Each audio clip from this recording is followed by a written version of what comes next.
Et on y va pour une petite partie pédagogique. Alors j'ai les blancs et je vais ouvrir avec le pion roi, E4. C6 la carocane. C'est marrant, ma dernière partie pédagogique a été jouée contre la défense carocane. Et j'avais joué cavalier F3 pour préparer un petit piège. Piège qui n'avait pas eu lieu parce que l'adversaire n'avait pas joué le coup constitutif de la carocane, il n'avait pas joué D5 après, il avait joué un coup comme B5. Donc là, peut-être que je vais réussir à faire ce piège, d'autant que dans les commentaires de la dernière vidéo, vous avez été nombreux à me dire, mais en quoi consistait le piège? Donc on va voir. Je ne vais pas jouer D4, je vais jouer cavalier C3. Je sors les deux cavaliers.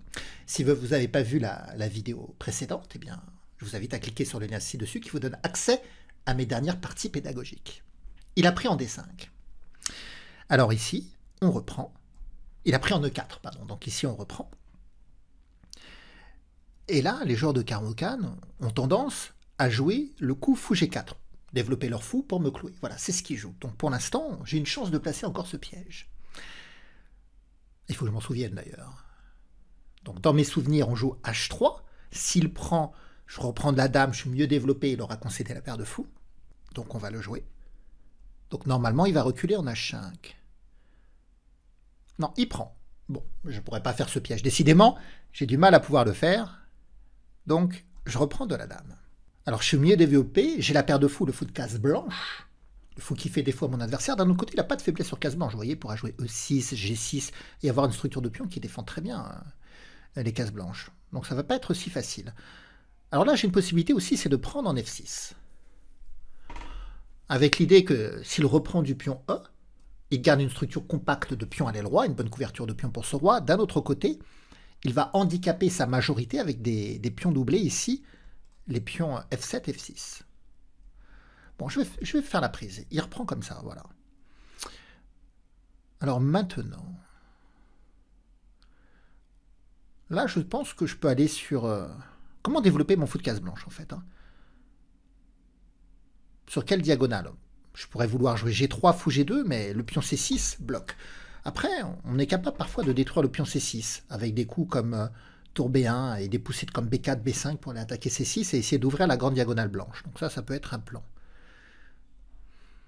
On peut vouloir développer le fou en C4, mais la présence du pion en F6 fait que... Ah si, le fou C4, je pourrais jouer sur case blanche avec dame B3. Je voulais dire que la dame n'avait pas accès à F7. Mais en fait, si elle vient en B3, j'aurais accès à B7 et à F7. Donc ça peut être intéressant. Je vais jouer fou C4. Voilà. Avec la menace d'engager le combat sur les cases blanches, la couleur faible de mon adversaire, il a plus de fou de case blanche en jouant dame B3 et en ciblant B7 et F7. Et voilà, il joue cavalier D7. Donc il va pouvoir me laisser faire dame B3. Je regarde s'il n'y a pas de contre-indication, mais je ne crois pas. Allez. Alors, il peut interposer dame... Ah oui, voilà, peut-être sur dame B3, il va interposer dame E7 échec d'abord. Mais je peux avoir du roi D1 qui laissera la tour venir en E1 pour essayer de clouer cette dame.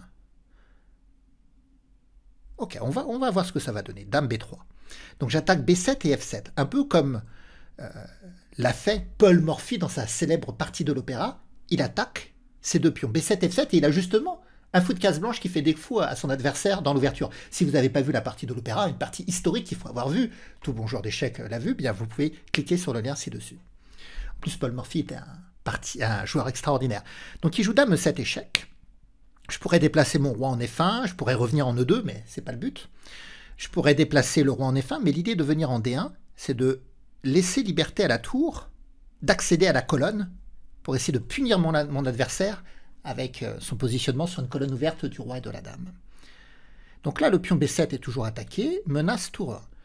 Sur tour 1, si je joue cavalier E5, eh bien, il faudra venir attaquer le cavalier, peut-être par la poussée D4 ou F4. Alors il a joué cavalier E5 tout de suite.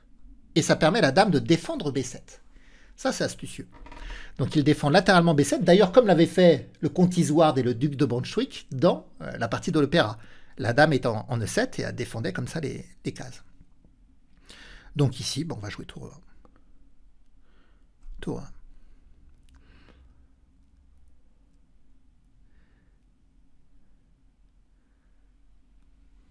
Bon.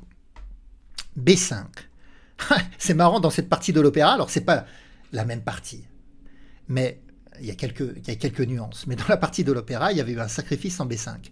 Donc je vais regarder ce sacrifice en B5. Fou prend B5, pion prend, dame prend B5 échec, et mon adversaire pourra bloquer l'échec peut-être en jouant tout simplement dame D7. Ouais, et là, je ne vois pas ce que ça m'apporte. Si je fais fou prend F7 échec, le roi ne peut pas prendre, mais la dame peut prendre. Je ne vois pas trop ce que ça m'apporte. Bon, après, je peux essayer de gagner le cavalier. Hein. Fou prend F7 échec, dame prend, et la pousser en F4. Et le cavalier reste cloué. Mais si je recule simplement en F1, comment il va lutter contre la poussée en F4? Peut-être en jouant G5 lui-même, mais il pourrait y avoir quand même la poussée D4. C'est pas facile.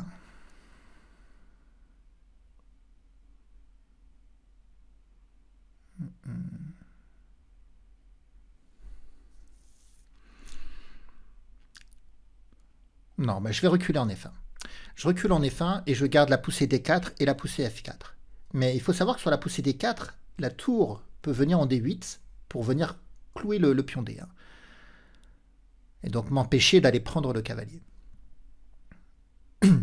Donc du coup, ici, j'ai utilisé la moitié de mon temps, plus de la moitié de mon temps sur cette problématique. Mais c'était un moment critique, c'était important, il faut être précis ici.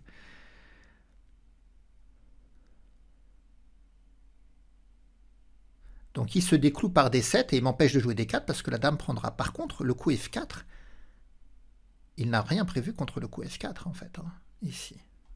Donc on va jouer F4. Voilà, et on est en train de gagner une pièce, vous voyez.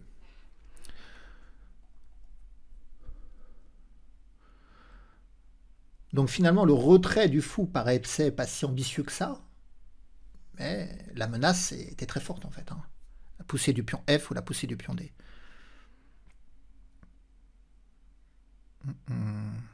Alors que c'est une partie de 10 minutes plus 5 secondes par coup, il y a un incrément.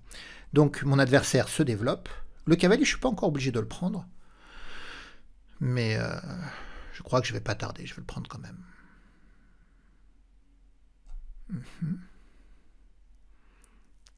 Donc il reprend du pion, il ne veut pas avoir son fou cloué. Mais il aurait pu reprendre du fou aussi. Hein. Avec le pion qui protège, je ne pouvais pas jouer D4 tout de suite. Et il aurait roqué.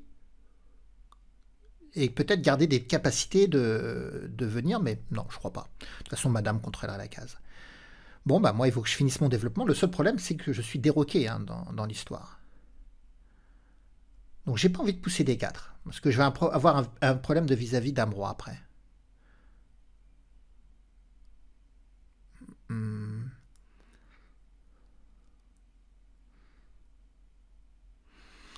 Peut-être simplement jouer D3, mais il faut que j'organise la sécurité de mon roi. Je ne sais pas comment bien finaliser mon développement.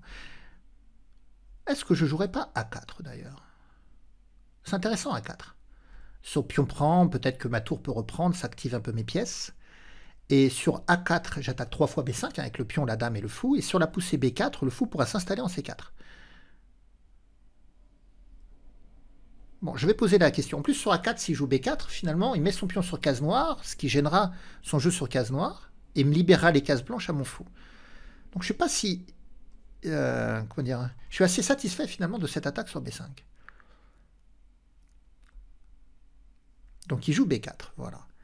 Et là, je peux m'intéresser à l'avenue du fou en C4 avant de jouer D3.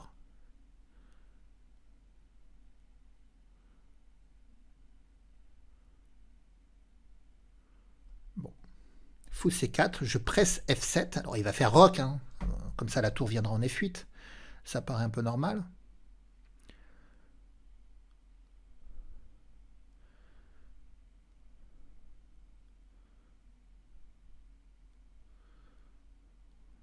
Faut que je fasse attention à mon aile roi parce que j'ai pas beaucoup de pièces et quand je joue D3, mon fou pourra parvenir et ma dame sera coupée de la troisième rangée. Donc faut pas que ça débarque, il faut que j'ai le temps d'aller sécuriser mon roi.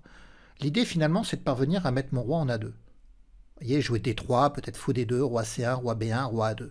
Mettre les tours en liaison comme ça et sécuriser le roi sur case blanche. Donc,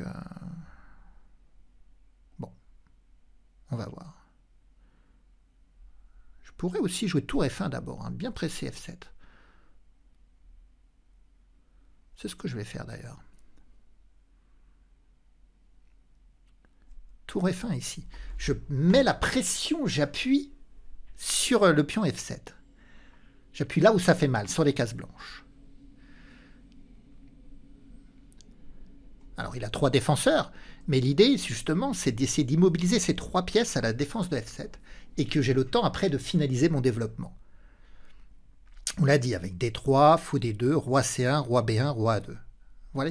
Quand vous cherchez une cachette pour votre roi, il faut essayer de trouver la brissure. Alors il a joué E4, donc ça c'est pas mal, il libère son fou de case noire et il gêne ma poussée D3. Ça c'est pas mal joué.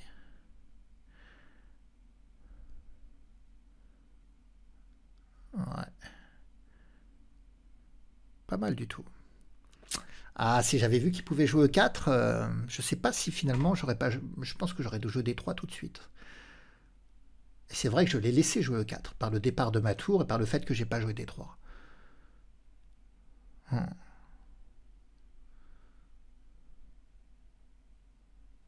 Alors il faut que je regarde aussi les simplifications. Rendre la pièce. Alors si je fais tour prend, fou prend, dame prend, roi prend, on est tout four contre tour fou. Il aura 3, 4, 5, 6 pions contre 1, 2, 3, 6 pions.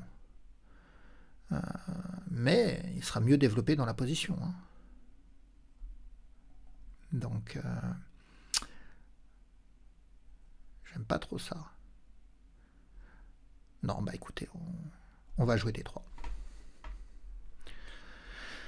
Alors je sais qu'il peut prendre, mais j'ai de multiples reprises possibles. J'ai pas encore décidé d'ailleurs comment j'allais reprendre. Peut-être que je vais reprendre du pion pour donner la case C2 à mon roi, en fait. Hein. Parce que sur case blanche, mon roi est isolé de l'armée adverse. Donc il met la tour ici. C'est pas sûr qu'il veuille prendre, en fait. Il va vouloir pousser, je pense. Donc si je joue fou D2, il va pousser. Si je recule en E1, il va pousser la fourchette. Ouais. Alors toujours, je regarde ce que donnent les simplifications. Tour prend, fou prend, dame prend, roi prend, c'est à moi de jouer, pion prend, tour prend, et je suis toujours moins bien développé. Donc ça, c'est toujours un problème. Je regrette finalement de ne pas avoir joué D3 tout de suite. Hein.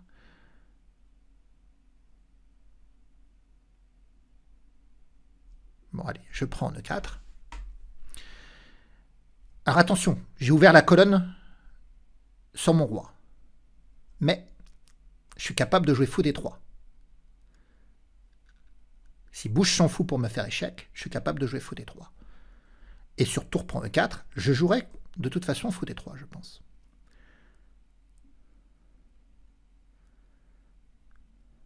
Voilà.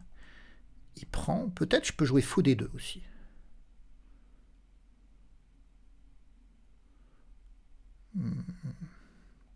Peut-être je vais jouer fou D2. Si je joue fou F4, fou D3.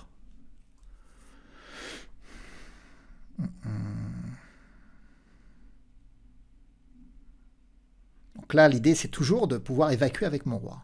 Alors, j'ai plus qu'une trentaine de secondes. Mais une pièce en plus. Mais des difficultés à finaliser mon développement. À mettre à l'abri mon roi. Donc, fou D3 comme attendu. Il peut prendre, je reprends. Puis je laisse coulisser la tour et je vais me cacher.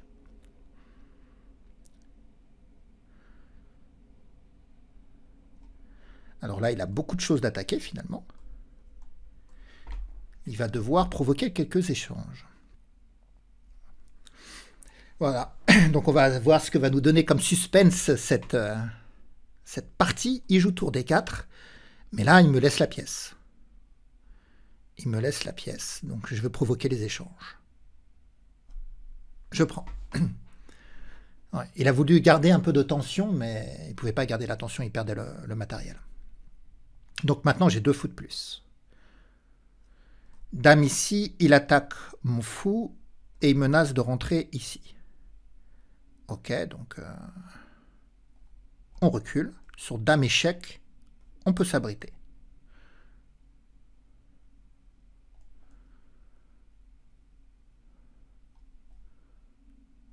Voilà. Si je joue tour E8 pour attaquer 2 fois le fou, je peux faire dame prend B4, ce qui défendra mon fou. Hein.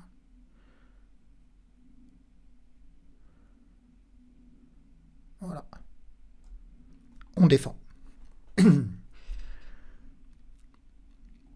Alors par contre, maintenant, je ne peux plus déconnecter mon roi de la protection du fou.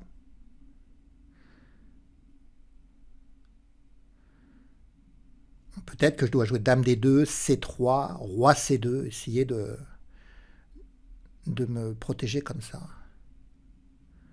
Ouais, il est en train de faire la razzia de mes pions.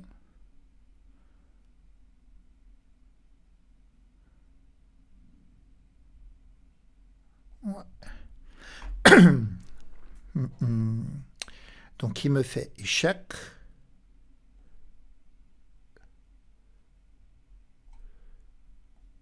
Je vais me protéger par fou E2. Il faut que je fasse attention. Là, il va vouloir reculer en F6 pour jouer tour D8 le clouage, mais je pourrais revenir en D3. Ça va. Donc il vient prendre. Et là...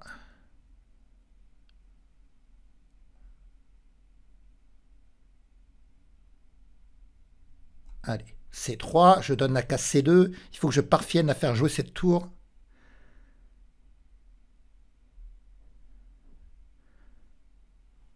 Il vient attaquer mon fou. Fou D3. S'il joue tour D8, je peux lui faire fou prend H7 échec et ramasser sa tour.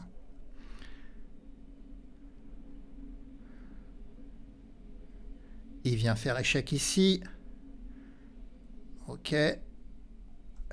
Je protège. S'il prend le pion B2, fou prend H7 et je prends sa dame. Mais j'ai plus que 11 secondes. C'est une galère à défendre, ça. Hein. Ouais.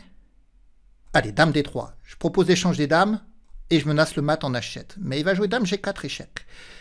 Et là, c'est compliqué. Il faut que je reste à la défense du fou. C'est compliqué. Hein. Mais je menace, alors c'est pas mat, mais je menace dame prend H7 échec. Il vient. Je suis obligé de revenir là.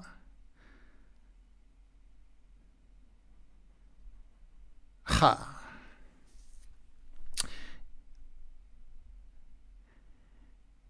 Quelle difficulté. Je peux pas bouger. Il va trouver le perpétuel. C'est dingue. Je peux pas aller en C1. Je perds la tour en fait.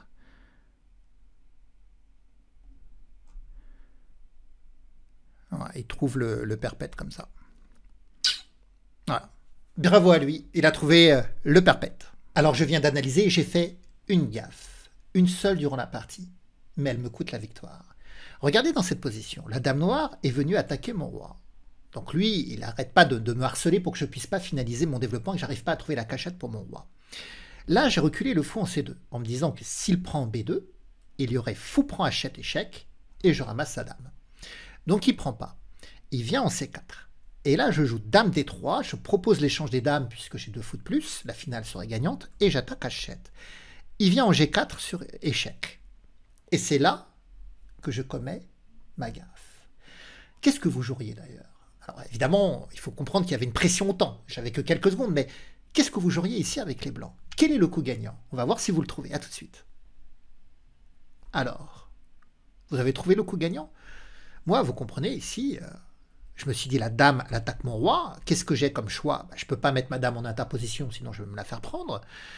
Il y a sa tour qui est sur la colonne E, donc je me suis dit, il faut bouger le roi, forcément. Et entre D2 ou C1, j'ai pas voulu aller en C1 parce que je perdrais le fou sur échec. Donc je suis venu en D2. Et c'est ce qui a provoqué la perpétuelle, puisqu'il a fait dame F4 échec.